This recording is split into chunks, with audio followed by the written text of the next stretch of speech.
Dr. Reddy's has declared its numbers, and the numbers are looking in weakish as far as the overall space is concerned. So margins have come in at 24%. The estimates were for 24.5 odd percent. Sales is a miss by about 20 odd crores. But then when you come down and say, for a company like Dr. Reddy's, when sales is expected to be 4,950 crores, they have done about 4,930 crores. So it's broadly in line. But there is an impact of a one-off impairment that they had to do, which is close to about 500, 600 crores. And that's why the PAT number, or only profit after tax, came in at 20 crores. So there was a non-cash charge which they actually took onto their books, and that makes the EPS look slightly vulnerable for this quarter. However, people would adjust for that, and on a basis of adjusting that particular number, it's not really looking a big beat. At the same time, it's looking in inline numbers with a slight bit of decline.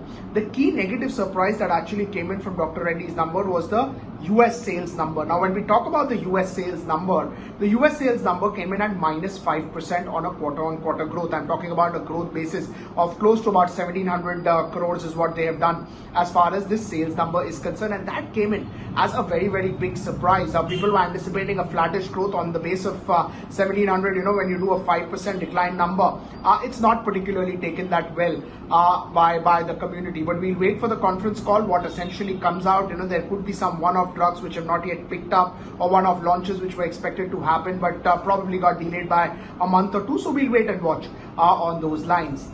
Then when we talk about the India business, now on a YOY basis it grew by 26%, but they have done the Walkhard India business acquisition.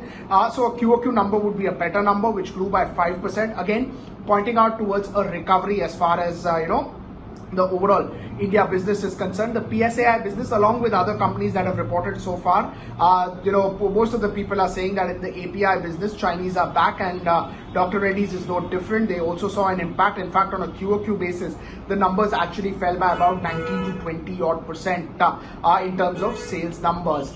However, when we talk about selling and administration expenses, they were slightly higher than anticipated. R&D cost came in broadly in line with what the street was anticipating, or what they generally tend to guide with.